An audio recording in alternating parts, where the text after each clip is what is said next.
Hello students, welcome back to my channel. Today we are going to study a very important concept of chemistry for the students of grade 9, that is isotopes.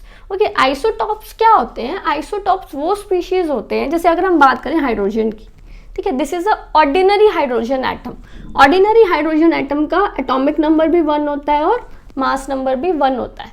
But दुनिया में सिर्फ ordinary hydrogen atom exist नहीं करता, इसके isotopes भी exist करते हैं.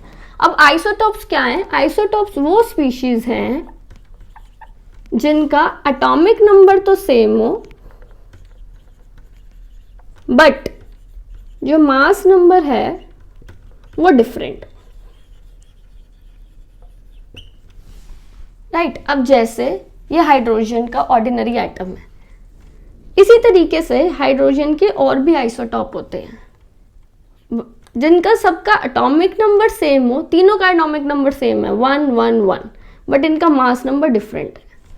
अगर मैं आपको नेमिंग बताऊं तो इस हाइड्रोजन एटम को हम बोलते हैं प्रोटियम, इस 2 वाले को हम बोलते हैं ड्यूट्रियम और इस 3 वाले को हम बोलते हैं ट्राइटियम. ठीक है. अब देखो इनके अंदर क्या है, 1 1 1, मतलब इन सबका एटॉमिक नंबर सेम है. एटॉमिक नंबर को आप किससे रिप्रेजेंट करते हो? You will symbolize it with the symbol Z, with the alphabet Z. Mass number को आप किससे रिप्रेजेंट करते हो? A. ठीक है. अब ऐसा क्यों हुआ? सबका एटॉमिक नंबर सेम है, इसका मतलब एटॉमिक नंबर कौन डिसाइड करता है? आपको पता है, ये नंबर ऑफ प्रोटॉन्स. मतलब सब में नंबर ऑफ प्रोटॉन सेम है, लेकिन फिर इसका मास क्यों अलग है? अब जब कोई सोचेगा, कॉमन सेंस अप्लाई करेगा, तो मास नंबर का सिंपल फॉर्मूला अप्लाई करो. मास नंबर का फॉर्मूला क्या होता है? Number of protons plus number of neutrons. अब इस केस में नंबर ऑफ प्रोटॉन तो सेम है, इसका मतलब मास डिफर किस वजह से कर रहा है? इसका मतलब नंबर ऑफ न्यूट्रॉन्स डिफर कर रहे हैं, इसलिए मास नंबर डिफर कर रहा है. समझ में आया? इसी तरीके से जब आप आइसोटॉप स्टडी करोगे, नॉट ओनली ऑफ हाइड्रोजन, बाकी भी और बहुत सारे एलिमेंट्स हैं जिनके आइसोटॉप्स होते हैं. जैसे अगर आप बात करते हो कार्बन, ठीक है, नॉर्मली जब आप बात करते हो कार्बन की, तो normally carbon, ordinary carbon atom का एटॉमिक नंबर क्या होता है? 6, और उसका मास नंबर क्या होता है? 12. बट और भी आइसोटॉप्स हैं 6.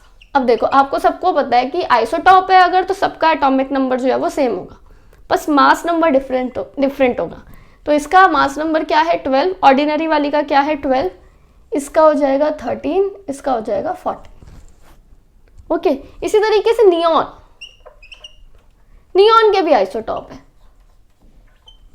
अब नियॉन के जब आप आइसोटॉप देखोगे तो नियॉन के केस में ऑर्डिनरी का क्या है? 10 20. ओके. इसका 10 21, इसका 10 22. अब ऑक्सीजन के देखते हैं. ऑक्सीजन के भी आइसोटॉप होते हैं. ठीक है. अगर ऑर्डिनरी देखोगे तो 8 8 8, बट मास नंबर डिफर करेगा 16 17 18. क्लोरीन के देखते हैं. क्लोरीन के 2 ही होते हैं, थोड़ा थोड़ा याद भी करना पड़ेगा. ठीक है. क्लोरीन का एटॉमिक नंबर क्या होता है? 17. इसका भी 17 होगा, but number of neutrons differ करेंगे तो मास डिफर करेगा 35 37. ये कॉन्सेप्ट भी सिखाऊंगी कि क्यों क्लोरीन का जो एवरेज एटॉमिक मास होता है वो हम 35.5 U क्यों लेते हैं. इसका भी रीज़न होता है. ये भी रीज़न मैं आपको प्रूफ करके दिखाऊंगी नेक्स्ट वीडियो के अंदर. ठीक है. इसी तरीके से बहुत सारे एलिमेंट्स ऐसे हैं जिनके आइसोटॉप्स हैं.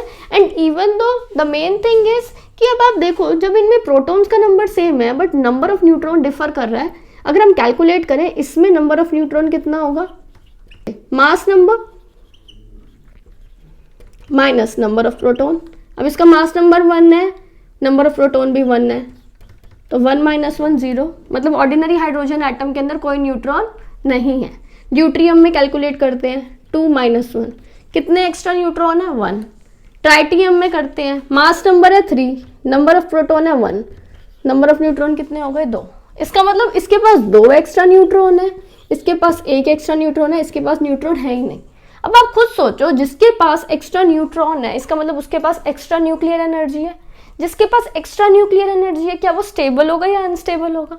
अगर किसी के अंदर एक्स्ट्रा एनर्जी है तो वो स्टेबल घर पे कैसे टिक जाएगा, है ना, वो तो कहीं ना कहीं अपनी एनर्जी रेडिएट रिलीज करने की कोशिश करेगा। सेम वे जो ये आइसोटॉप्स हैं जिनके अंदर एक्स्ट्रा न्यूट्रॉन्स हैं, इनको हम कौन सी कैटेगरी में क्लासिफाई करते हैं, जैसे यहाँ हमारा C14 है, it is very unstable because it has extra number of neutrons.